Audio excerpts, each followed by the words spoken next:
All right. So in our last episode, we talked all about how to run your first ultra marathon, and most of that was from Kevin's perspective. Today, we're going to be focusing on how to crew an ultra marathon and all the lessons that I've learned as a crew chief, and then also Kevin's perspective as a runner and the things that he liked that we did, and maybe some of the things that he didn't like that we did, so that you can either crew your first race, or if you are a runner doing your first ultra marathon, you can send this episode to your crew chief or whoever is helping you crew your race. So stay tuned. What's up, runners? Welcome back to the show. It's episode number 471. And today we're talking all about crewing an ultra marathon. What's up, Kev? Hey, how's it going? Oh, we are going to have some fun because we're talking about one of your favorite things, ultra marathons. Yeah, and this one's going to be interesting because it's from your perspective, but then also get some of mine. Yeah. It'll be an interesting one because there's like, well, how did that feel to you as a runner? I'm like, I didn't even know that happened. Yeah. Well, that's my part of my job, is to not let you understand all the things that happen too. But the other thing I want to really encourage you to do, Kev, is tell the truth in this, and not that you lie, but sometimes, I really want you to share your perspective. And if there's anything that I did that you didn't like, I want you to tell our listeners about that also, because I think that's really important. And understand also, guys, that no matter what we say in this episode, everything's going to be very individual. Kevin is not the same runner as the runner that you are or the runner that you might be helping. And so part of what we're going to be going over today is the conversations that you need to have with the runner, like either you as a runner or you as a crew chief. These are the conversations that you and the crew need to have before the race, so that you set yourself up for the most amount of success during the race as well. Yeah, 100%. The conversations, I think, is almost as important as what happens during the actual race itself. Yeah, for sure. So I'm going to start off with a little bit of my story, because I made a really big shift in my journey. I've made lots of big shifts. I've learned a lot along the way in my journey as Kevin's crew chief. And one of the biggest shifts that I feel like I've made is the shift from scared wife to crew chief. Because the first time that Kevin ran a 100-mile race, which was the Keys 100 back in 2023, Sounds right. one of the biggest things that I was operating from is I didn't want Kevin to die. I genuinely didn't think he was going to die, but there was that fear. And part of that fear was due to the course that he was running on, because the Keys 100, a lot of the races just run on the road. And if you have ever driven to the Keys or through the Keys, you know that a lot of the roads down there are basically 2-lane highways. It's one way north and one way south. And Kevin was running on the shoulder of that. And that course alone just made me very nervous. And then, of course, there was how Kevin was responding to it in the heat and the Saharan dust cloud that was over the top of us. And there was just so many unknowns in that race that I went into that race with the intention of being the best crew chief that I could be. I had my good friend was in our crew as well, because that one was going to require more driving. And we didn't know how long it was going to take Kevin to do any of this stuff. And so there was a lot of things that we did that time that we definitely learned from and made it better throughout the time that Kevin has done the last 4 ultra marathons. So I mean, I think even just over the course of that race, you guys improved as it was going. And then from that race to the next one was improvement. From that race to the next one, you just keep getting better at doing the thing. And I keep throwing more challenges at it. Yeah. And one of the biggest shifts for me came before your second ultra marathon, because we attended that race meeting. So kind of going back a little bit to the first ultra marathon that Kevin did with the Keys 100, one of the big things that I thought was my job was to calculate all of his calorie intake. So I really calculated and recorded every item of food and really treated this whole thing as a science experiment. I had a whole spreadsheet of all the calories, and we were trying our best to record every morsel of food that Kevin put into his mouth to make sure that he was getting enough calories, because that was one of my biggest fears, is not giving him enough food in order for him to sustain and be able to run this race. And Quite honestly, it didn't really work that well. It worked okay, but even with our best preparation and calculations, Kevin ended up with a ton of GI problems on that first race. That was ultimately one of the biggest things that led him to decide to quit the race and DNF. Um, and quite honestly, when he made that decision to quit, I was relieved because, and this is, I know that's kind of a bad thing to say, considering as a crew chief, it's my job to get Kevin to the finish line, which is, I think that's kind of like the working title I have in my head right now. Is it's my job to get you to the finish line, because that's one of the things I realized in race two. Because once we got to race two, which was the Daytona 100, in the following year, we were able to make it up there in time for the pre-race meeting. And as part of that pre-race meeting and debrief, they had a whole bunch of experts, like a panel of coaches and runners and race organizers up there to answer questions. And one of the biggest things that I took away from that meeting was, as the crew chief, it is your job to get your runner to the finish line. They are going to want to quit along the way. They are going to be having all sorts of problems along the way. And it is your job to get them to the finish line.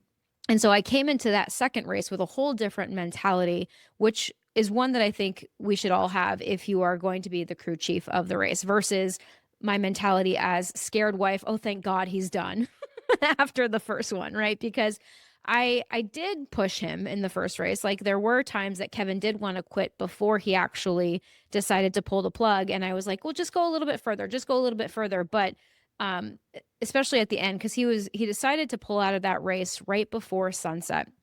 And honestly, that was the scariest part for me, was him running in the dark on the shoulders of these 2-lane highways down through the Keys. Like, that was really scary for me, thinking that he might be hit by a car. And so when he decided to not continue on, I was like, okay, like, and there was a big part of me that questioned him and made sure that this was a decision that he wanted. He had been saying this for a long time now. But I was really relieved. And so really that big shift that I made, I think, kind of changed the game. Yeah, that changed. And I mean, ultimately I was not as well prepared for the first one as I should have been. I was not as prepared for the heat. We didn't have plans for handling the heat. Yeah. I mean, That, we that I need to did. write. We did. We did. And We had just lots of ice bandanas. We had lots of ice and water and cooler. Like, we did have plans. I mean, don't think we didn't. And you guys are going to see when we're going to get into some of the nitty-gritty details in this episode. There's plenty of plans that we had. It just wasn't working that well. yeah, it's not like we winged it. I would take a different approach now. Hmm. And the weather was really uncooperative because it was a Yes. very mild spring. And then like the Hmm. week before the race, it became like 1,000,000 degrees. Yeah. And then this is hair and dust cloud came over, which made like the air Hmm. quality worse. And there was just no cloud coverage. Like, but there wasn't time. You're like, oh, well, you're training in South Florida, so you're going to be ready for the heat. But it Yeah. was such a mild spring, and Hmm. suddenly just bam, it got really, really hot Yeah. for the race itself. So I know how I felt during, like, race one versus race two. Did you feel that there was a shift in me and the way that I showed up between race one and race two as well, with that different mentality? I don't think so. Like Okay. from my side, I didn't really notice a lot. And you've told me this repeatedly Yeah. that you came in and like you've repeated that thing that you learned from the meeting that we went to. Yeah. I'm very glad made it to that meeting, um, because it seems to help you as Hmm. crew chief, Yeah. which whatever helps your mindset as crew chief is then going to trickle down to me as runner. Like I'm so focused on other things, whatever helps you stay calm. So if you've got this focus of I need to get into the finish line, Hmm. that's great because then that sort of that feeling, that calm, that like this is the main goal that matters is getting to the finish line. That's what drives the ship. Yeah. And I mean, I definitely had that in the first race. It just, I think it was more of a mixture of things. I think that there was definitely a fear that was just kind of more of an undercurrent. Like, it definitely wasn't driving the ship. I was definitely trying to get you to the finish line and trying to encourage you to continue to go on. But there was kind of that underlying fear there. And I think that part of this is also the confidence, now that you've done this 4 times, of, yeah, he can do this, he's not going to die, it's going to be okay. Now it's my job to really get him through it. And so I want to start off the episode by really talking about what crewing is and what it isn't. Because one of the biggest mistakes I think that people may make when they decide to sign up to be a crew is thinking that they're going to go to the race to like cheer on the runner. And crewing is not spectating. It is a very active role. It's an active support role. It requires preparation and organization and truly its own kind of physical endurance. Because yes, Kevin's the one running, but as the crew chief, it is my job to take all of the emotional and mental load off of the runner as well. It is my job to make sure that he has everything that he needs physically and also mentally and emotionally. I can't let him know if like things are not going smoothly with us or with, any of the situation. It's my job to essentially stay cool under pressure, make sure he feels cool and he feels confident that he's able to keep going. So I think that if you kind of look at what your job is, basically it's to support the runner, it's to get the runner in and out of the aid station in as little time as possible, get them rehydrated, refueled, refocused, and back off on the course as quickly and as efficiently as possible to keep them moving toward the finish line even when they don't want to, because there's going to be plenty of times, and Kevin talked about that last episode a lot, about those times that your mind's just is like, no, I don't want to do this anymore. You have to have that good why. And as the crew chief, I need to know those, and we're going to be talking in a little bit here about the conversations that you need to have with your runner so that I can remind him of his why and keep him moving forward. Yeah, and crewing is so weird because you have to stay on like the entire time. There's downtime where you're not running, where you're waiting for me to get to it. But Yeah. depending on what the course is, because we've done a couple things, like Daytona, you're driving down the road and sort of like leapfrogging me Right. as I run. And then the long all 100, you essentially stay in a spot and I run loops and keep coming back to you. Yeah. And I don't know how many times you went out last time, but the first time we did it, you guys like in the middle of the race left and went and got lunch and came back. And then you're able to make some trips. The aid stations that are like on course, those people just stay at one spot and runners kind of pass through. And so they are always seeing new people. You get to see me continuously throughout the race. And so you have to deal with me as the runner in all sorts of different states. Like if you're running an aid station for a 100-mile race and your aid station around mile 20, you're going to deal with a lot of people feeling pretty good. And you're just like, all right, looking great, looking strong. Yeah. Very different than the vibe that you have to bring if you're monitoring like mile 80 aid station. You have to cover all of them. Yeah. And I think that's what makes it tricky. Yeah, that's a really good point. I'm glad that you pointed that out from your point of view. So again, going back to just kind of like the basics of what crewing is and what it is not, a good point of view to kind of take as a crew chief is to think about it like an F1 pit stop, right? In F1 racing, the car comes into the pit stop, and I mean, if you've ever watched an F1 race, it is crazy how fast all of these things happen. The tires get changed, the car gets fueled, like all these things happen, and they are in and out very, very quickly. And I think this is one of the things that I've done well and not well. I think that part of it, Kevin sometimes will come into the pit stop and I'll start asking him questions. And again, these are some of the mistakes that I've made. And questions are good. Not asking questions is not a problem, but I think I've tried to kind of let him have that downtime in the rest stops when he really wanted to just kind of get back out on the road. And so I think it's important to, again, find that balance of what your runner needs and what their expectations are. Because if you think about how much time that could add, if there are 10 aid stations or 10, times that the runner sees you, and you take even just 6 minutes at each aid station, which doesn't seem like a long time, especially if you have to go to the bathroom, you have to get snacks, that's a full hour added on to the race. And so what you don't want to be doing is socializing with your runner or trying to process your own emotions about how the race is going or make decisions that belong to the runner. And that's again going to go ahead to jump ahead to what conversations you want to have ahead of time before the race even starts. There's going to be decisions that belong to the runner, and then there's going to be decisions that belong to you as the crew chief. And I think that that's one of the things that I've taken on as the crew chief that I think are very important, because it's my job when Kevin gets tired to make the decisions for him based on the information that we've already discussed. So it's really Kevin's decisions, but it's me making sure that those are the decisions that are carried out.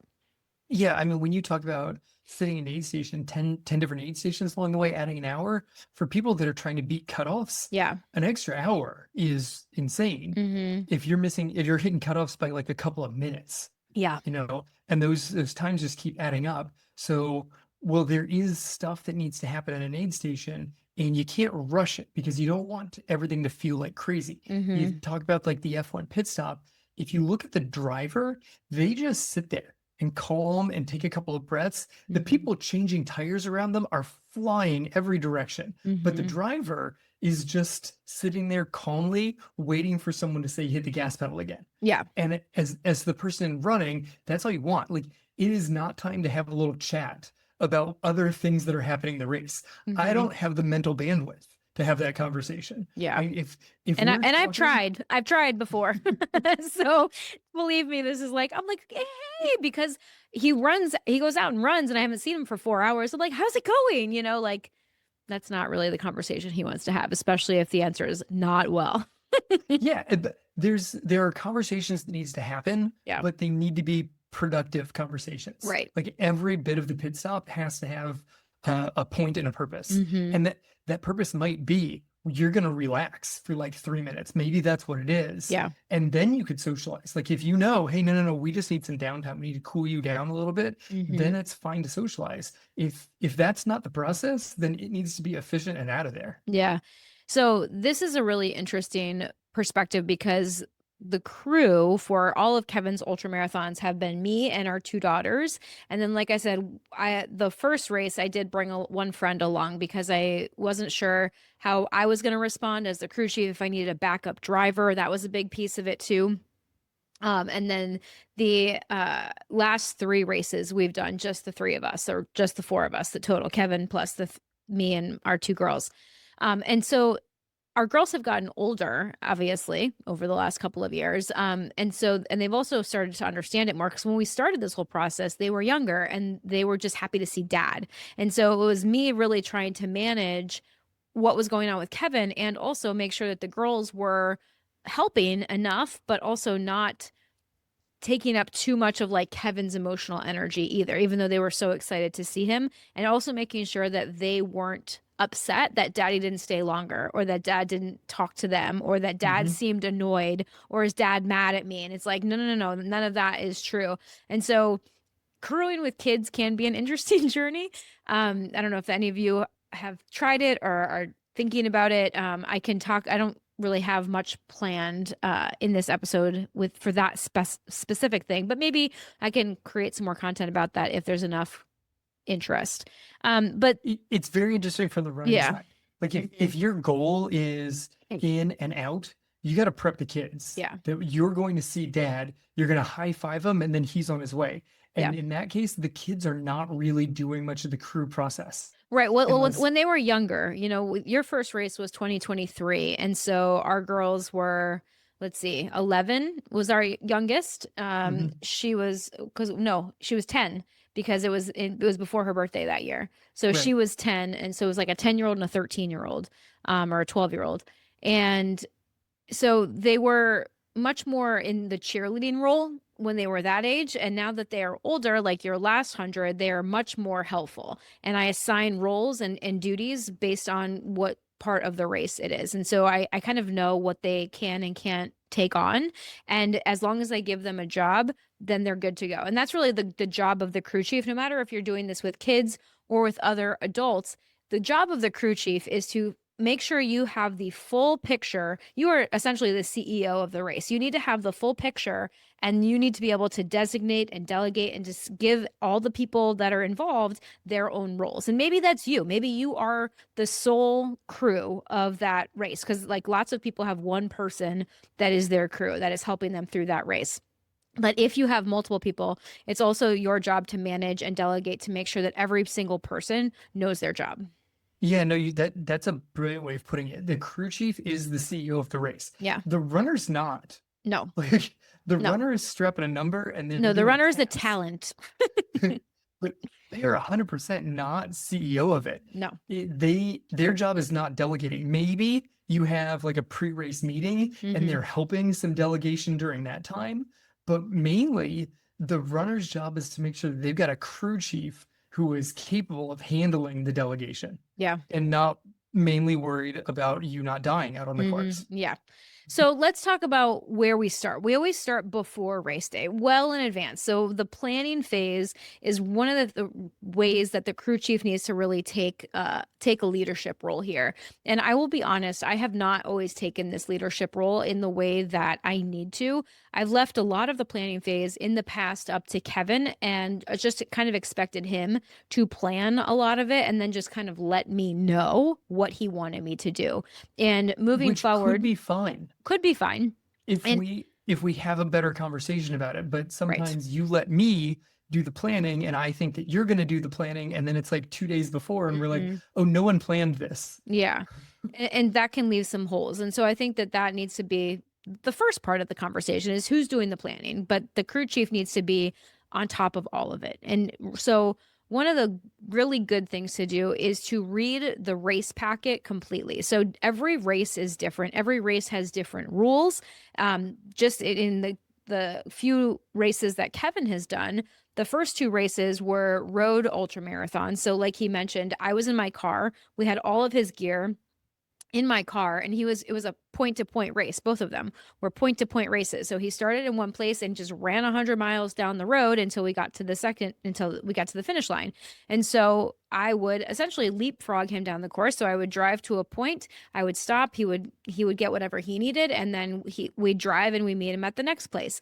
And the big part of a race like that is there are very specific crew access points. So I can't just technically we were not supposed to just stop and help him anywhere along the course. And they were very much stricter about this in the Keys. In Daytona, it was much more relaxed. So again, you have to know the race, but in the Keys, they were very strict about where we were allowed to meet him and crew him. We could not just like meet him anywhere on the side of the road because of the road situation, because a lot of places are these 2-lane highways. You can't just pull off and start crewing people and block traffic or cause problems or pull into private patrons parking lots and cause a huge thing, because there's lots of restaurants and things down there that don't want people in their parking lot, that don't want people taking up parking spaces, and you could get in a lot of trouble, even leading to disqualification from the race and getting kicked out of the race.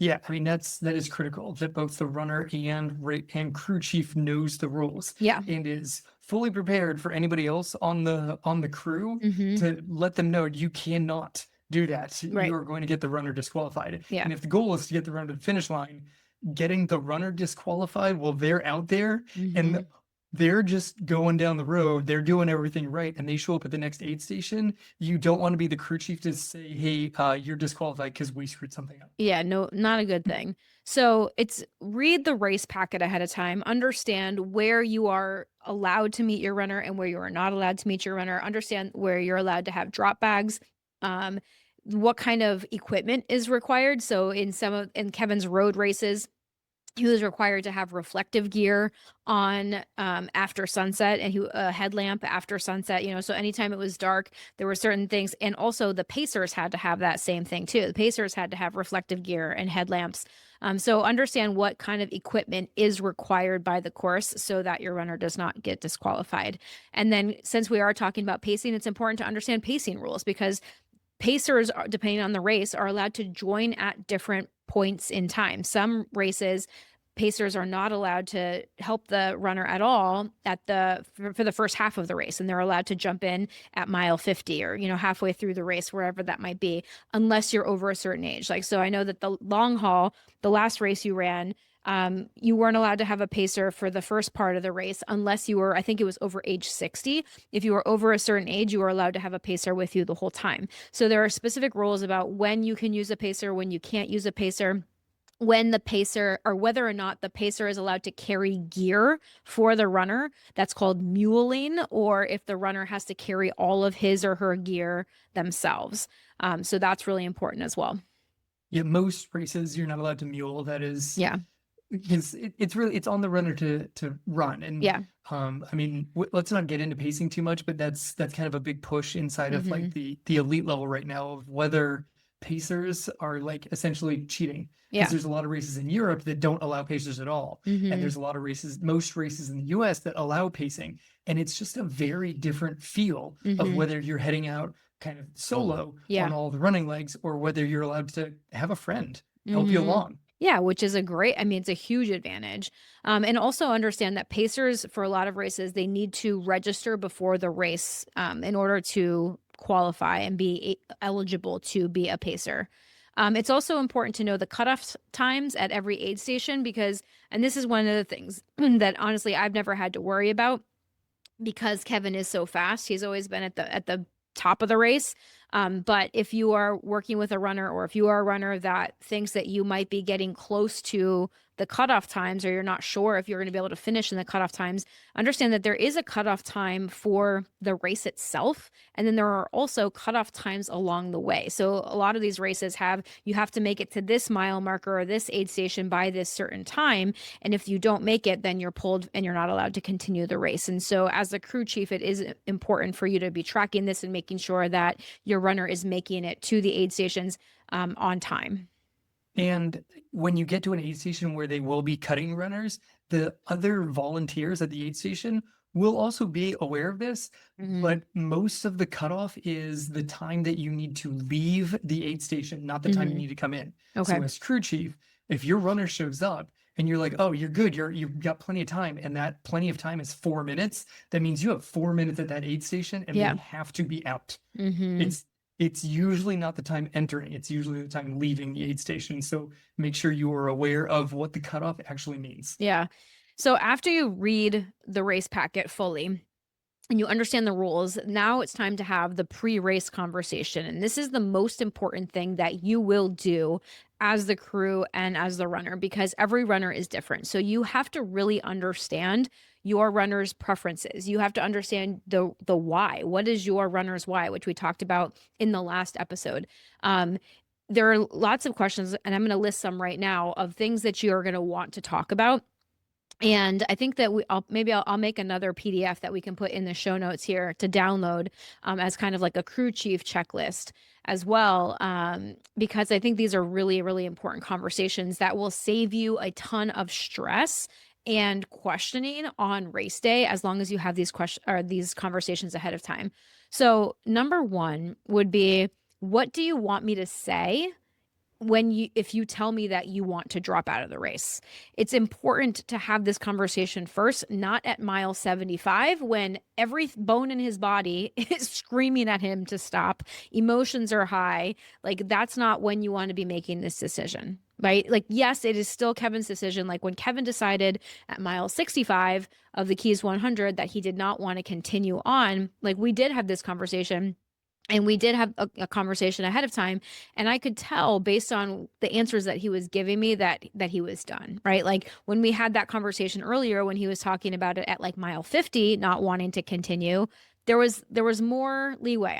I kept him moving, like I kept pushing him on. But at 65, I could tell he was done, and the answers that he was giving me, and that's again, knowing your runner well is going to help here too, to kind of understand their thought process behind all of this.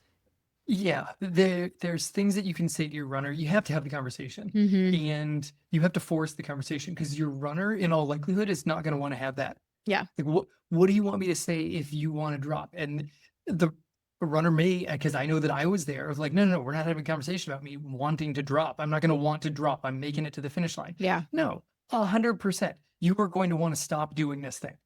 It's somewhere in there, you're going to want to stop doing it. You Mhm. may then overcome that thought Mhm. before you get to your crew at whatever aid station, but that thought will be in your head somewhere along the line. And so if that thought shows up as you roll into an aid station, you need to make sure that you know what you want.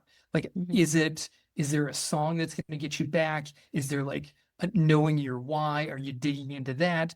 Or is Mhm. it okay if they try and crack a joke? Or are you going to hit them? Like, you Yeah. you got you got to feel this out.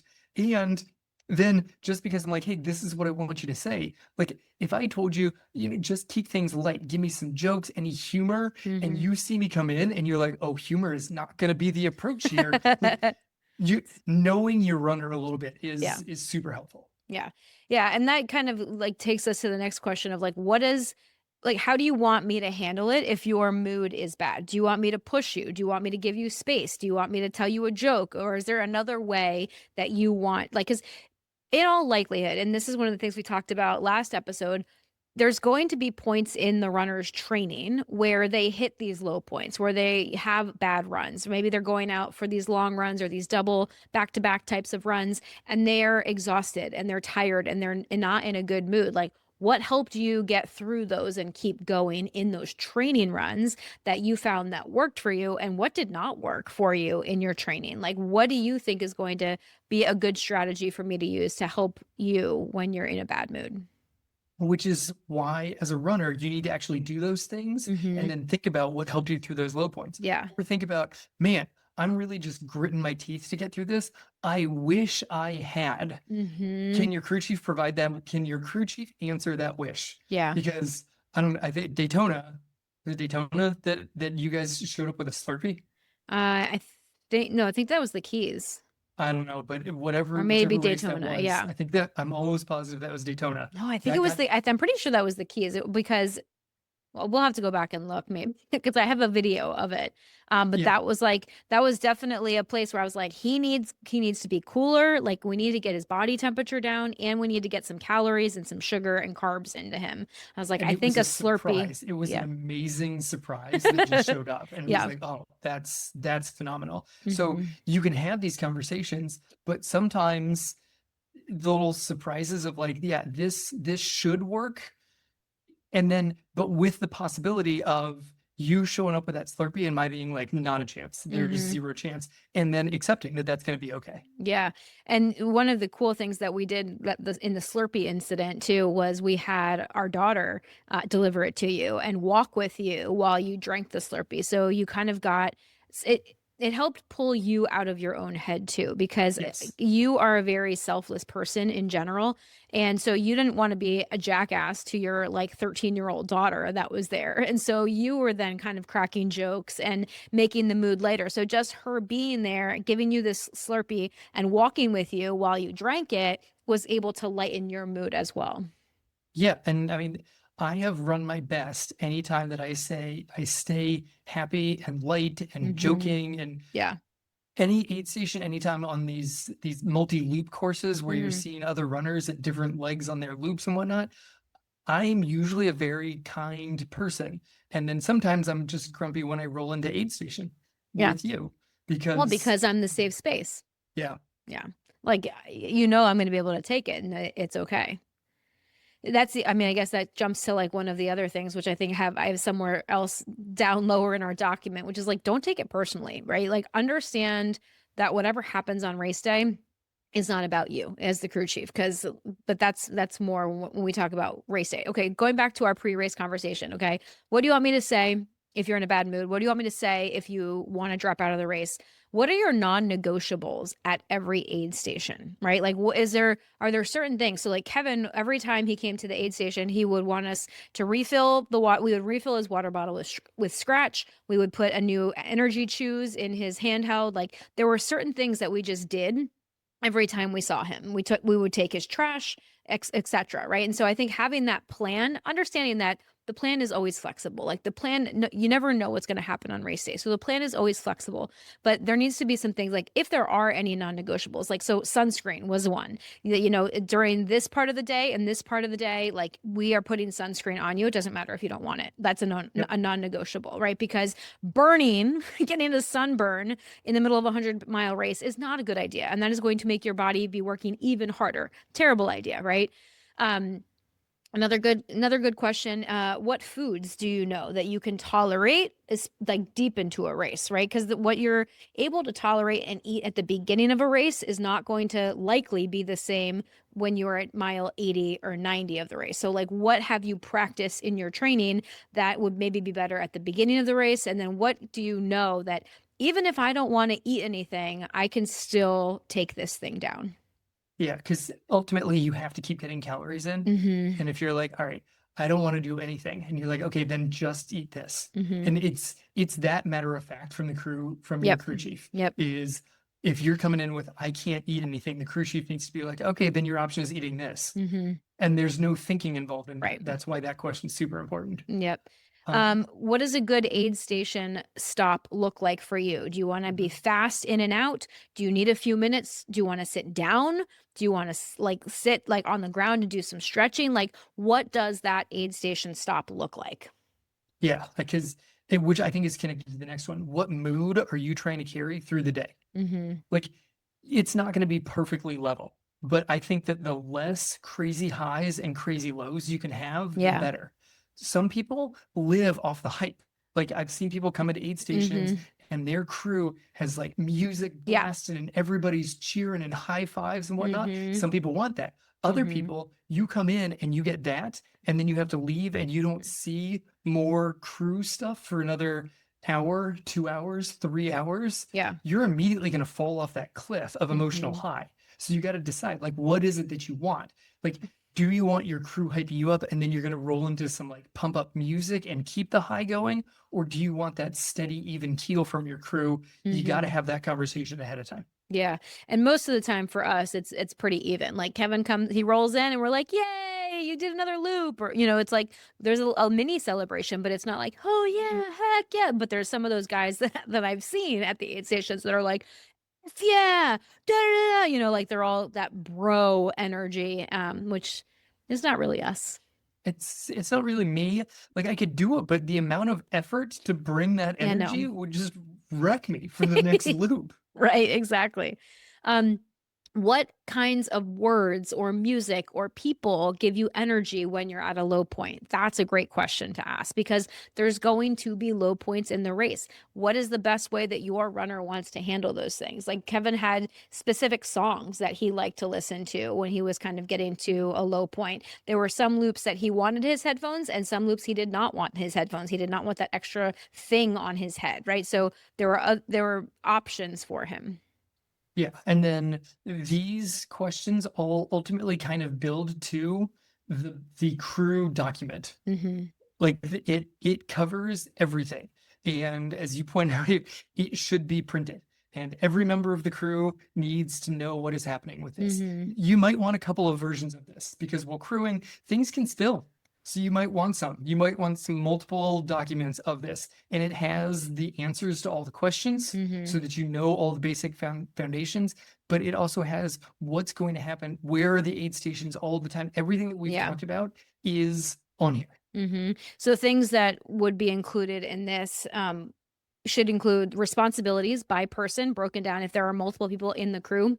You want to know what everyone's responsible for, aid station locations and access notes, the runner's target splits, like what is the time that they're trying to get to every single aid station. And then, of course, the cutoff times that they have to be at those aid stations by, nutrition plan, what do they want to eat leg by leg? Because you should really try to plan out, not try to, you should plan out your nutrition ahead of time. Like we had in Kevin's race plan, we knew he was going to take fig bars at this point and scratch chews at this point. And then we also had the plan. And then we also had, okay, well, if that sounds terrible, we're going to default to this. So we had options to replace some of those things if he just was not feeling those things.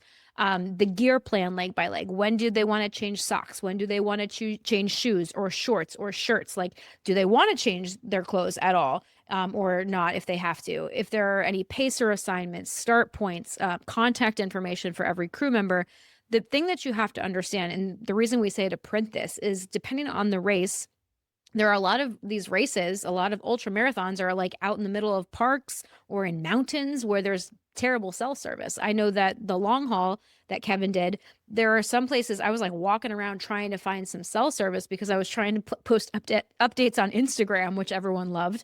But it was hard to find service. Whereas for Daytona and the Keys, it was much easier because I was just driving down the road. So if I didn't have good service in one location, I would just drive a little bit and then I could find service again. And so it's important to have things either downloaded on your phone or printed out so that you don't have to worry about any sort of service issues or technology issues along the way. All right. And then that crew document includes the roles. So let's go through this very carefully because every crew member needs a role. Everybody gets a job. So who's in charge of nutrition? Who's making sure at every stop that one, because you guys are clearing out my trash. So you know how much I've taken in and you know how much you're putting back on me. Yeah. Did I eat anything else along the way? Someone has to generally keep track of this because and someone has to ask the question. Like that was one of the things I told our girls, like ask dad this, like ask dad this, like make sure you get this from dad. And then I had specific questions that each girl had to do. Yeah. So very, very clear questions that have very, very clear answers. Who's tracking gear? Who's in charge of keeping track of the cutoffs? Yeah. Who is pacing? Is someone pacing? At what point do they start? Do they need to get warmed up? Like, yeah. Something to keep in mind. Is there something that the runner is responsible for? Okay, so for instance, if I start chafing, that is not the responsibility of you or our kids to take care of. That is not. It is my job to hand you the chafing, the anti-chafing stick, and put up a wall of towel so that you can do whatever you need to do in a private area. But it might be somebody's job because the last thing that I need to do is roll into the aid station, knock off all the boxes, and then head at aid station and be like, oh, I forgot to put more anti-chafing stuff all over me. Yeah. So someone should ask that question. Yep.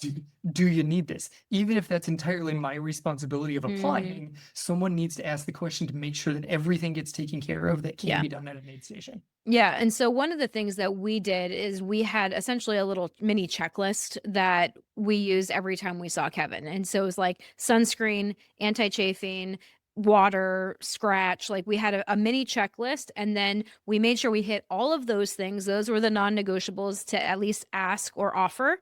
And then said, okay, is there anything else you need? Right? Like, cause then Kevin kind of came up with things along the way too of, hey, I need this, make sure you have this the next time I get back so that it's ready for me to go. Cause like, I forget specifically, but I remember that there were definitely things like that where you said, have this, I think like your headphones, like have my headphones ready cause I'm going to want them on the next loop, or make sure that the headlight is charged or whatever it was. Yeah. Cause I don't know why, but the headphones drive me nuts. Eventually they feel like they're just crushing my skull and I have to have them off for a loop. Yeah. And if I have them off, you might as well get them charging to make sure they don't die partway through. Right. Like it's a useful thing. Yeah. So make sure everybody has a role, make sure everybody's clear on their role. And if you are the only one crewing it, then all of it's up to you. So that makes it a little bit easier because you don't have to delegate or assign roles to anybody. You're just the one that's responsible for all of them. Let's talk about what to pack. All right. Because packing is one of the most important things that you will do that is going to lead to success for the runner. And if you are missing things, if you are underpacked, that could potentially lead to the race ending for the runner. And I really thank God that the first couple of races with Kevin were road races because especially that second one, oh my God. The second one. The number of times I stopped at Publix, which is our grocery store down here in Florida, the number of times we stopped to get various supplies and things that I had forgotten along the way. We visited, I want to say at least 7 Publixes along that road. And most of the time, like sometimes it was for us also. And part of that is because I knew I didn't have to do all of the pre-planning and pre-packing, especially for us, because we were going to be driving down the road. So I knew that for our crew meals, I could stop and go, we can get subs at Publix or whatever it was that we wanted to get for lunch. And then luckily there was some things that we had forgotten that we were able to then purchase as well. But if you're out in the mountains or if you're in a place where you're not able to like leave and come back, it's packing and having a really, really extensive packing list and equipment and gear is very critical. And a lot of that, like the crew packet, the race packet will often give you a lot of suggestions.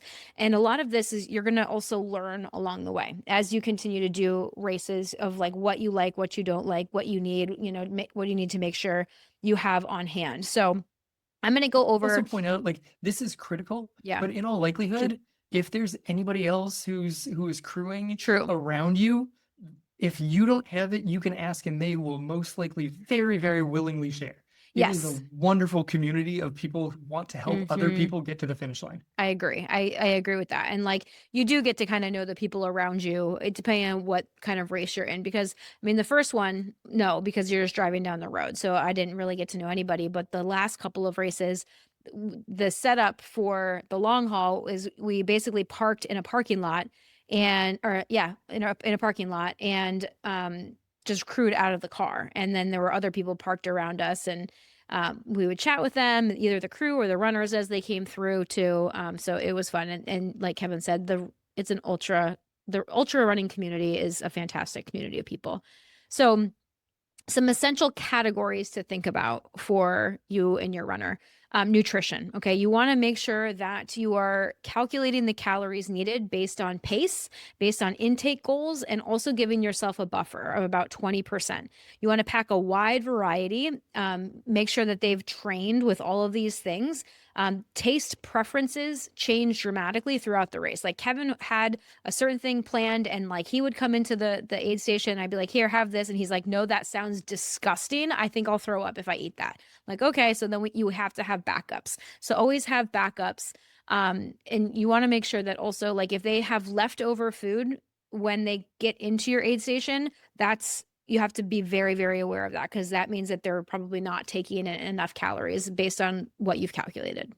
Yeah, if they come back, unless they're like ahead of pace, if you're eating based off of time, which is my recommendation, rather than eating based off of distance covered, because that's going to change. But you should be eating on a regular rhythm, just so you don't forget to eat. Like every 20 minutes, every 30 minutes, you're taking something in to make sure that you're doing it. If you come back, unless you are way ahead of schedule, you should be out of food. Like that's how it works. Yeah. Hydration. Okay. Water, electrolytes, backup vest or water bottles. Like what do they want to use? Kevin has tried the vest, like having the bladder on his back. He prefers the handheld water bottle because there's less weight, there's less things that he has to carry. But again, that's going to be based also on how frequently they're coming back and how often they're at aid stations. Are they going to have enough water and electrolytes and things based on, the layout of the course? Yeah, 100%. Because the one that I've done the last 2 years, it's a 16-mile loop, but there are aid stations along the way. So I'm always like 5 miles away from the next aid station. Yeah. So a handheld water bottle that can get refilled every 5 miles is going to work for me. That might not work for everybody. Like there were plenty of runners in that race who had a vest carrying I would a say water bottle in their back. Most people had some sort of vest on. Yeah. Okay, clothing. You want to make sure that you have all the clothing that your runner needs. You want to make sure you have layers in case there's weird temperature swings, especially if they're running in the mountains, because the temperatures at the top of the mountains are going to be different than the valleys. There can be major temperature swings throughout the race. There was one of the races Kevin started, it was like in the 40s, I think, the 30s or the 40s at the beginning of the race when it was dark. And then it got all the way up into like the high 70s, low 80s, and then back down at night. And so like there's temperature swings that you have to be able to account for. So you need to have layers, you need to have rain gear, you want to have dry clothing, dry socks, going into footwear. Always make sure you have a backup pair of shoes at minimum. Multiple pairs of socks in wet conditions, especially you have to change. Frequent sock changes are critical because if the feet just stay wet, that can lead to major problems. Things like trench foot, which is not a condition that you want to have. So making sure that you're always taking care of your feet. And we have done a previous episode. I'm going to have to look up what episode number it was, all about foot care for runners. We had an excellent physical therapist and foot care specialist on the podcast that talked all about foot care. That's really very, very important as an ultra runner. I mean, this goes to just knowing the course. Like, are you going to have to cross rivers? Yeah. Because there are plenty of trail races that you will have to run through a river. And you have to plan for that. Like, after you do that, do you even get to see a crew? How many more miles do you have to go in your complete soak to the bone before you could possibly change your crew? Like, do you want to tape up your toes? Because if you tape it, it can keep stuff from getting in. It might prevent some blisters, but water can't really come off if you've taped yourself with a tow. So you got to decide what's going to work best for you. And some of it is unfortunately trial and error. That's how the ultra works. Yeah. You might have an ultra that your feet get really messed up. Right. Lighting, you want to make sure you have headlamps, enough batteries, backup lights for overnight. Is it a chargeable headlamp? Is it a battery operated one? Reflective gear, you want to make sure you've got that if it's necessary. Any sort of body maintenance thing. So anti-chafe cream or balm, blister kits, medical tape, pain relief sprays. Those have been very helpful. Muscle balm, sunscreen, bug spray, cooling spray, ice bandanas, like all of these things that are necessary to help keep the runner's body in good shape. Yeah, I mean, you mentioned pain relief. Let's just briefly say you should probably not take Advil in the middle of the race. If you're out there running for hours upon hours in the heat, that's not a good combo with your kidneys. I meant topical pain relief. Topical pain relief is a winner. Pain sprays, like there's cooling sprays, there's pain relief sprays.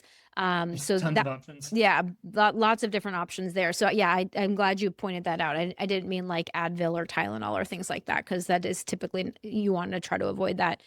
Generally frowned on. Yeah, but medications that you might want, pills that you might want on hand, antacids. Okay, those are big ones, and that's one of the stops that I definitely had to make for Kevin, like Tums or Beano, like that anti-gas medication, because he's eating and he's running and all these things are happening, and like there was a point where he was like in a lot of pain because he had a lot of gas.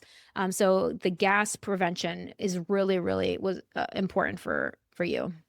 Yeah, but I mean, any stomach medication, you're going to want all sorts of varieties of stomach meds. Yep. I don't think there's a race yet that Pepto-Bismol. I've taken in Pepto-Bismol. Yeah. I don't think that I've not taken Pepto in a single race yet. Yeah. So we've had like Pepto, we've had Beano, I got Tums, like I had multiple options for Kevin depending on what kind of thing he was going through. You want to definitely have basic first aid, like Band-Aids, kinesio tape, foot care items. You want to plan for your runner to be nauseous. Like if you want to have some sort of anti-nausea medication, you want to plan, if your runner falls down and scrapes himself, you have to be able to clean that up.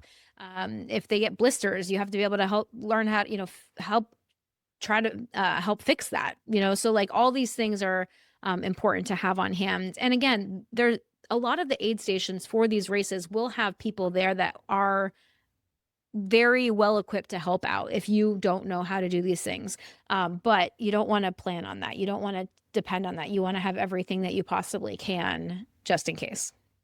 Yeah, I mean, where in the last few races where you guys have been parked, there has not been like an official aid station right there. Like it was another, I don't know, mile down the road. Like if I had a serious medical issue, I would have gone to the next aid station and they had medical people on course, and most ultras are going to have medical people on course, but it's good to have basic first aid kit.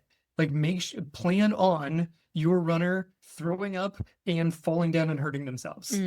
Hope that they don't, but plan on that. Right, exactly. Like, have the preparation for it. Right, exactly. And then for the crew, comfort items for the runner as well. Things like a toothbrush, baby wipes, body wipes. There's like you cannot have too many baby wipes. Man wipes nowadays, right?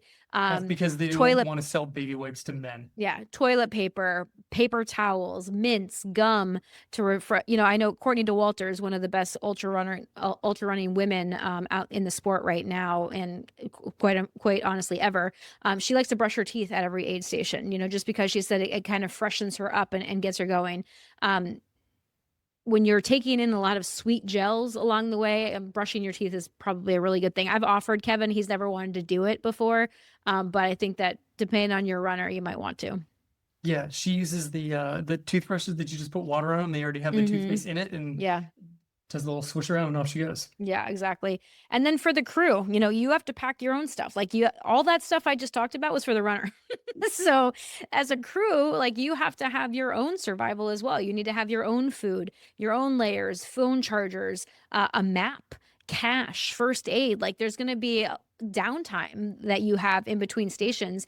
And you need to be able to take care of yourself so that you can take care of your runner. Like if you are hungry or cold or exhausted, you're not going to be a very good crew chief. And so it's really important that you remember to also take care of your runner. Like, and like Kevin said, depending on what race we've been in, like there was in the last race, we were at a parking lot where we were able to leave and come back. And so we sent him off on the race. And then the girls and I went and got Starbucks because we could. And we had at least 4 out, like we had 3 or 4 hours until Kevin got back. So we had the ability to go do that. So sometimes you can do those types of things. Other times, based on the race that you're doing, you might not have that option. Yeah, I mean, there are some races where the aid station where you have to get to involves like driving down a dirt road and then parking here and then walking like 1.5 miles through a trail yourself. Right. So then as the crew, you're carrying a lot of stuff that you potentially will then just have to carry back to the car. Yeah. But you have to be prepared for all of these situations. Yep. So the next thing that I kind of want to talk about is that pit stop, the aid station. When you are running your own aid station and you are the one that's crewing your runner, you want to treat it like that F1 pit stop. So you have to use everything we just talked about, all the preparation, all the conversations. Okay, now what is actually happening on race day? It is your job to make sure your runner has everything that they need to start the race, including their bib, including their thing around their ankle, if they use that. Like they've got all different trackers. And there was actually one race where Kevin came in, his first long haul, I think, right? Yep. You came in to our aid station after his first loop, and he took off there was like an ankle band that he had to wear in order for the timing mat to track him. And he took it off in order to put on leg sleeves on, right? I think you put leg sleeves on or took them off, either way. And we forgot to put that back on. So that's that was my job as crew chief, is to make sure that got back on him. So you want to make sure that you kind of know all the things. So before the runner heads out on the race, before the runner gets back to you, it's your job to kind of get prepared. So use live tracking if possible. A lot of races have live tracking options where maybe you might not be able to track them step by step throughout the race, but they're going to hit various checkpoints along the way. That's always been what we've experienced in the last couple of races, is the checkpoints. And so you have to make sure that you are at the aid station location, wherever you're going to be crewing him or her, before them. Arrive early and make sure that everything is staged. So we would always crew Kevin out of our car. And so I would pop the back of the car. I'd have everything laid out. We had our, I have like a little, like a shower caddy is one of the things that I use. So we had the shower caddy, and that was all the things that we needed for the next aid stop. Right. And so I would take all the different containers, and I had everything labeled. Plastic bins are your best friend. Make sure that you get lots of plastic bins, and label them all so that you have like clothing in one bin, you have the first aid supplies in another bin, you know where everything is.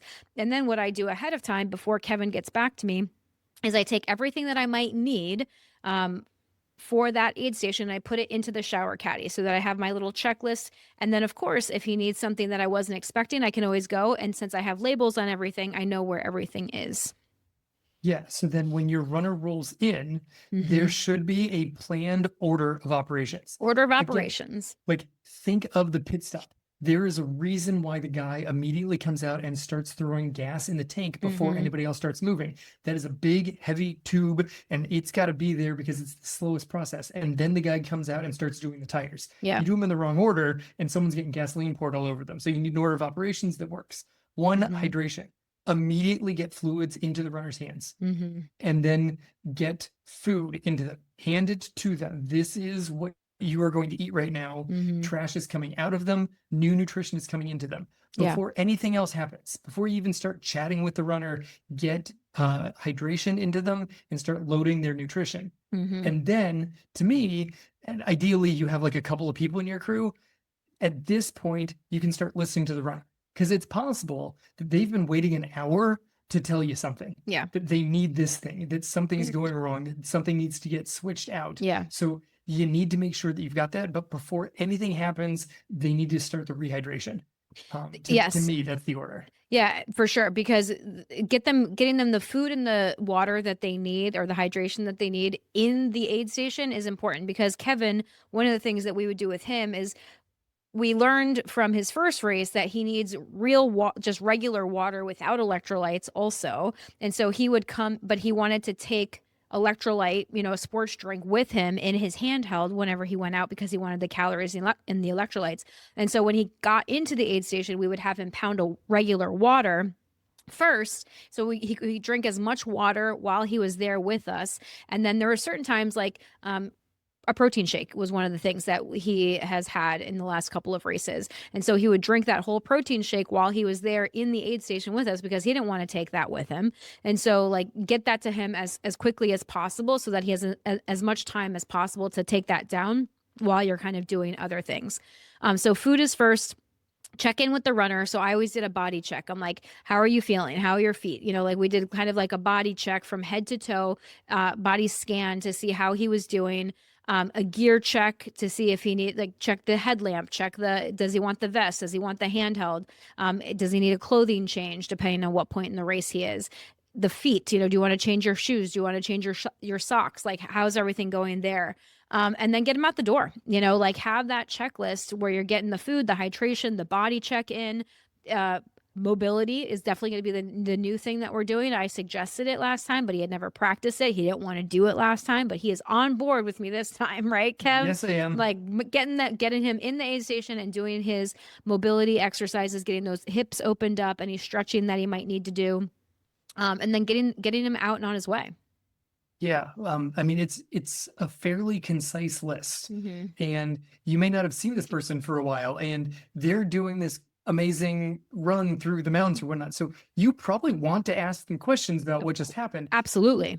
You don't have time for that. No. You don't have time for that. No one has energy for that. So things not to do.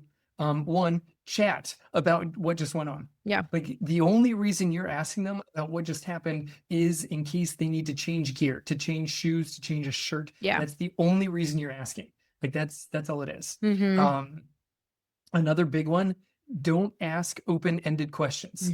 What do you feel like eating is not a good idea, because we already covered nutrition. You've got a lot of options available, but you're giving them the go-to options. And then if I'm like, oh no, I can't have that, you can give me a binary. Yeah. Do you want this or that? Yes or no? Sweet or salty is usually a good way that I like to start. Like, what do you feel like? Do you want sweet or salty?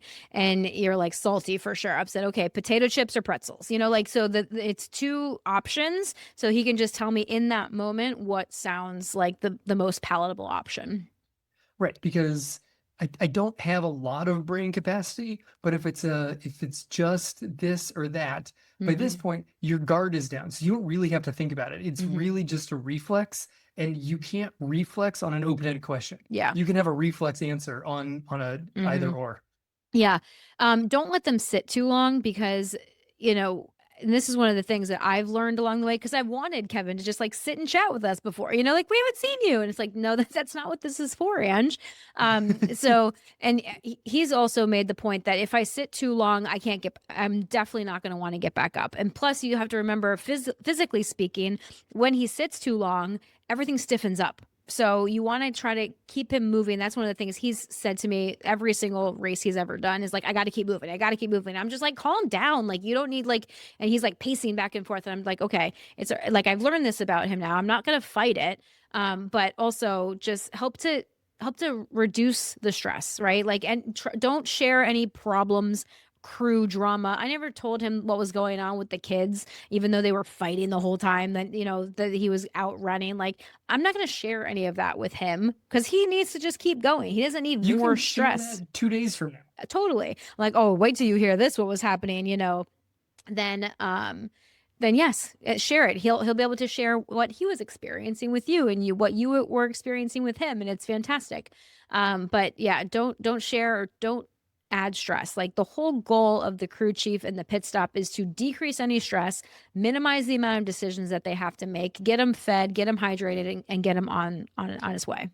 Yeah, it's wonderful that you're there. I mean, I love that you, as my wife, are the crew chief. Some people just bring like a best friend.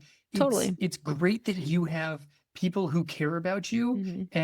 as your aid station. Yeah. But I do really well at the aid stations that are out in the middle of the woods also, that they're complete strangers, Mhm. because they have zero desire to Yeah. have a lengthy conversation with me. Well, and some Which, people even have total strangers crew their race, which I think is so amazing. Like not just at the aid stations, like there are people that will just volunteer to crew people that they totally don't know.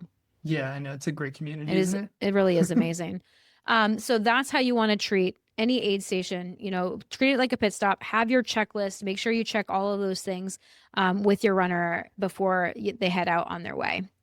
Okay, the next really big piece that I want to talk about is the psychological game. And I know that we're already over an hour here into this episode, so I'm going to keep it shorter than I probably want to. I But think we've covered some of this already, we though. we have.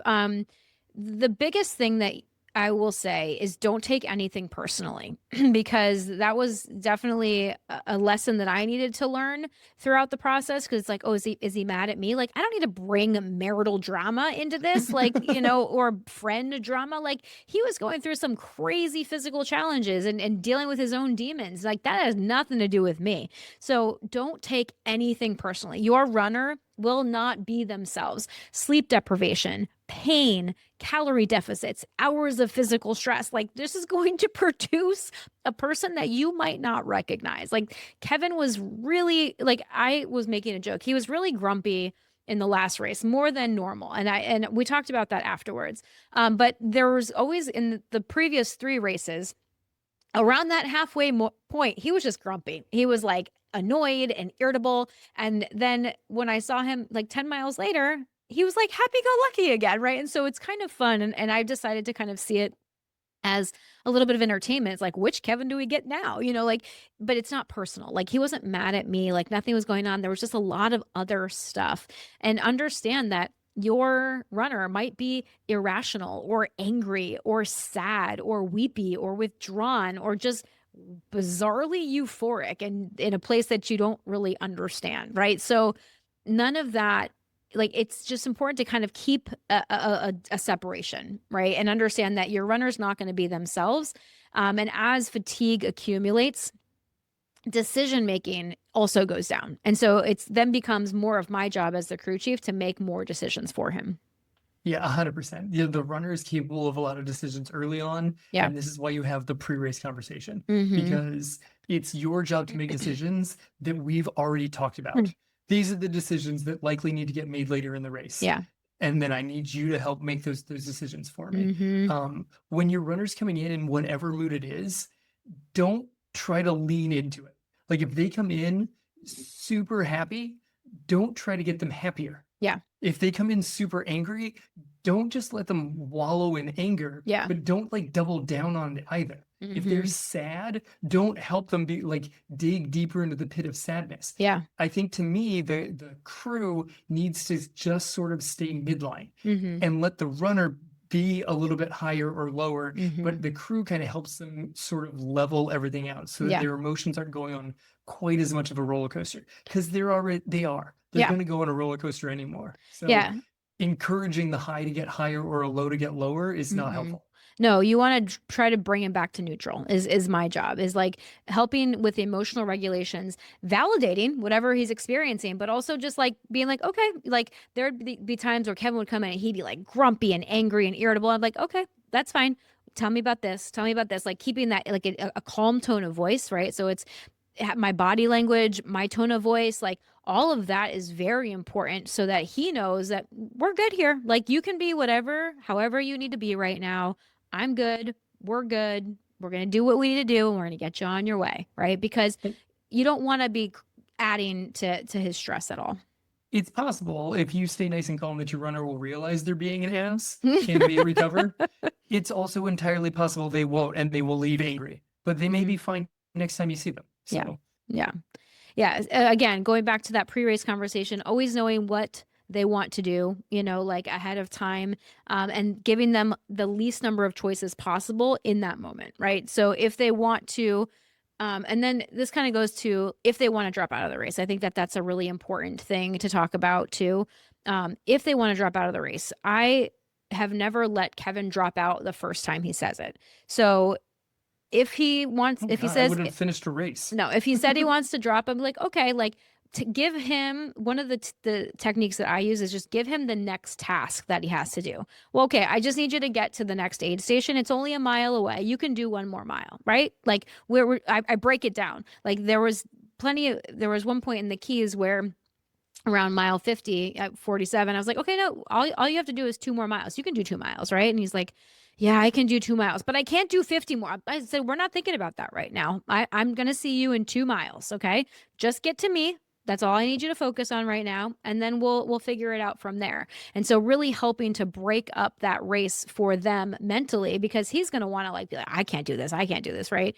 And that was kind of ultimately when Kevin did choose to DNF in the Keys. I said, no, we're just going to go 2 more miles that was one of my strategies. And he's like, Angie, yes, I think I could make it 2 more miles. He goes, but I know for sure that I'm not going to make it another 35 with my stomach like this. And I'm like, it's okay. We don't have to think about this yet. And he's like, yes, I do, because there's no way. Like, it's dark. It's getting dark. Like, he was very level headed and he didn't want to make that decision. He was very sad to make that decision, but he felt that that was the best decision in the moment. That's arguable. Who knows? We said if he would have gone 2 more miles, like maybe his stomach would have gotten better. Who knows? But we've had we had the discussion ahead of time. He had been saying for at least 10 to 15 miles that he wanted to quit. And then when he finally said it at that point, I was like, okay, like it's time to be done. And if you DNF, you always have to officially drop out of the race. Like you Yeah. have to talk to a race director, somebody at an aid station. Like somebody has to know that you're done. So they don't think that you're lost in the woods or down the road or wherever the course is. And when we called and said that we're DNFing, like the person on the phone was like, well, what's going on? Because they were also prepared to help me not drop out of the race. And it was like, oh, well, it's his stomach. And they, with no hesitation, I vividly remember this. They're like, was he trying to just throw up and keep going? It's so funny. But that takes us to medical distress, right? Throwing up, okay, that's going to happen, right? But you have to also understand enough medically, which is why it's helpful that I am a medical professional. My friend that was with us, the first race, was a nurse or is a nurse. But have they had a fall? Are they having chest pain, confusion beyond that normal fatigue? Like, there's a lot of runners that hallucinate during these races. Like, what is happening there? Like, is it a complete inability to keep food down, right? That was essentially what was going on with Kevin, is that he just had an inability to eat anything. It's not that he couldn't keep it down. It's that he just couldn't put anything else in. But that's different than like, okay, if you are throwing up, you're nauseous, you can't keep anything down, you're having confusion, like multiple symptoms also, there's race medical support, and you might need to call the medical support team. And that's a non-negotiable thing, because you need to get that. If you're unsure, call them, right? They always have phone numbers or things available where you can call, and then they will ask you those questions. Well, what is your runner experiencing? And they will help you kind of triage and help you understand, is this something that we need to stop and get medical support for, or is this something that you can help kind of push them along? Yeah, this is not like random doctors that have never dealt with any of this before. Like these are people who have serious medical training, but also know what ultra runners are doing to themselves. So they don't want to say your runner cannot continue. Yeah. Their goal is to be able to get off the phone and be like, all right, that runner's still going. So if you're not sure, get race medical involved. Yeah. And if race medical says you have to stop, then no one has to make the difficult decision. Then somebody else did. Yeah. Like the runner can't be disappointed themselves. No one's mad at their crew chief because they were, it felt like they were encouraging the runner to stop. Like, no, medical said you cannot continue. Yeah. Great. And then we're done. And then we're done. That's what my body had today. Yeah. But just understand that there's going to be a huge psychological aspect. Like, your job as the crew chief, yes, is to make sure they have everything that they need physically, but it's also to provide that emotional support for them and know what's going to pick them up. When is it a good time for me to like have a certain mood? But like, genuinely, and for the majority of the time, the more neutral that you can be as the crew chief, the better, I think. Kevin, would you agree, as the runner? I think so. And I think, I think that you've always done a good job of showing me neutral. In the Keys. I don't think that you were. I think that it took you a lot more energy to then put on to me that you were neutral. Well, it was also helpful for me to have another adult friend with me, and not just the kids. Yeah. Because like I know, and thank God, because that was our first experience, and I think I've gotten better since then, and I can take on a lot more emotional load because I'm now bearing the load of you and the kids and myself, and making sure that everybody stays as regulated as possible. And that really takes me perfectly to our next section, which is taking care of yourself as the crew chief or as a crew member. Because if you are crewing a 100-miler, like you're likely going to be up for about 24 hours or so, or even longer. And you might be having to drive, navigate, hauling gear, making decisions, managing your emotions. That's really hard to do when you are tired and sleep deprived. And so it's really important to do everything that you can to take care of yourself so that you can take care of the runner better. So if you do have multiple crew members and you can get a nap in, fantastic. But always make sure that someone is awake and alert just in case. But if you can take shifts for that, great. I haven't really had to do that. Our girls have taken a nap every single time. I take that back. I took a small nap, maybe 20 to 30 minutes in your last race because I had talked to you along the way. I was kind of calling and checking in with Kevin, and he's like, I'm walking. Like, this is torture. There's no way I'm getting there before whatever time. And so I felt like I could do it. But even so, I'm so on during that time that it's hard for me to fall asleep because I'm like, well, what if he needs me? What if what if I miss him? Like I've got all these things, but do whatever you can to get as much rest, even though I maybe didn't fall asleep, just to like have my eyes closed and rest and not have to like think or do anything is very helpful. And it's a good reset for my nervous system. Yeah, I think whenever you can get a nap is helpful. Mm-hmm. Even if it's like, well, I don't need a nap right now Yeah. because it's early in the day. You probably had to wake up super early for the start of the race. Yeah. If you can nap early in the day, Mm-hmm. that's going to help for later. Yeah. Because there's going to be a point where you would like to nap and you don't have the time. Mm-hmm. Yeah. Make sure that you're eating food. Like, make sure you, as a crew chief, are eating enough food. You're staying hydrated because you don't want to be tired and underfueled yourself. You're going to make worse decisions. You're going to allow your emotions to come out, right? So it's going to be much harder for you to stay emotionally regulated to help your person if you are tired and fatigued and hungry as well, right? So you got to make sure that you are taking good care of yourself. Driving, if driving is involved, again, it's helpful to have other people that can share the driving responsibility. And if you're not able to drive safely, like if feel like you're falling asleep, I told my girls, like, even though they couldn't drive in the last couple of races, if I'm falling asleep, I'm going to wake you up, and you're going to have to, it's going to be your job to keep me awake, like to talk to me, I'm going to put the radio up really loud. Sorry if you wanted to sleep, but I need to like keep myself awake here too. Yeah, I know that there are people that I've heard interviews with runners that they have a crew member. Their job is driving. Yeah. And they are not responsible for anything else out of the day. Their job is driving. They get to the next place. They are trying to nap as much as possible. Yep. And then they move the vehicle from place to place. Great. That's their job. Yep. Yep. Yeah. So maybe as a crew chief, you're not the driver, right? Like, because you're doing a lot more. If you can have a separate driver, that's going to be a great idea. And then again, just manage your own emotions, right? Like, do your job to manage your emotions, not in front of your runner. Don't let anything that your runner does get to you. Don't be reactive. Don't lash out. Like, do whatever you can to manage your own emotions. And then if your runner leaves and you're like feeling really crappy and offended, like, deal with it on your own. Like, go yell at the sky, go do some sprints, like do whatever you need to do to take care of yourself emotionally. But don't do it in front of your runner. Yeah, and then ultimately celebrate yourself.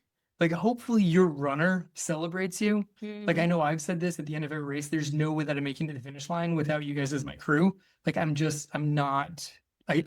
could not have made it to the finish line these last races without you guys. So hopefully your runner is celebrating you, but you should take pride in the accomplishment. If the goal is get your runner to the finish line and that happened, you won the day. Yeah. Like, that's an amazing accomplishment because that is a very difficult task. Yeah. And if you're the runner listening to this episode, honor your crew. Like, tell them those things. Like, I don't know what love language everybody's using here, but like, everyone likes to be acknowledged. Everyone likes to be appreciated. Your crew is giving up their time, their effort, their emotional sanity, their sleep. Like, your crew is sacrificing a lot for you. So express that to them. Express appreciation. Let them know how much you appreciate that they're there. Maybe buy them crew like a little gift or something too. That would be really cool. But figure out a way that you can honor your crew both before and after the race. Yeah, I mean, because it is your crew that is going to help you so very much. Like Yeah. I know I've told the story before, but it was Daytona that I was falling off a pace, and the wheels were falling off, and my feet were killing me, and everything was hurting. And I'm like, I'm not gonna make it before the time that I suggested.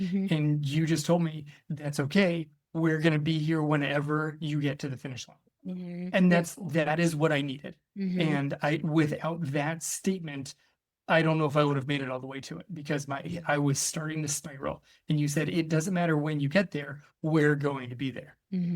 Yeah. So the support is physical and emotional, and just be ready to take it on. So don't forget all the things. I mean, there was so much good stuff in this episode. So there's not really even a summary to do, but if we had to summarize, make sure that you do the pre-race conversation. That's one of the most important things. Have all of those hard conversations beforehand. Know what you need to say, at different points in time, especially if your runner wants to drop out. And really have a good checklist so that you know all the things that you need to do at every single pit stop.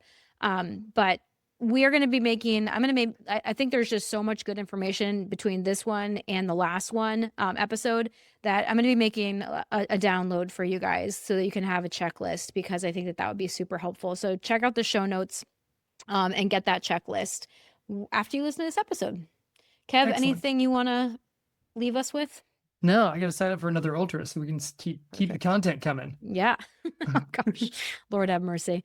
All right. So if this was helpful, please leave us a review, share it on social media, share it with someone else. If you're a runner, share it with your crew. If you're a crew, share it with your runner. Make sure that you guys are all on the same page with everything. And as always, thanks for spending this time with us today. This has been the Real Life Runners Podcast, episode number 471. Now get out there and run your life.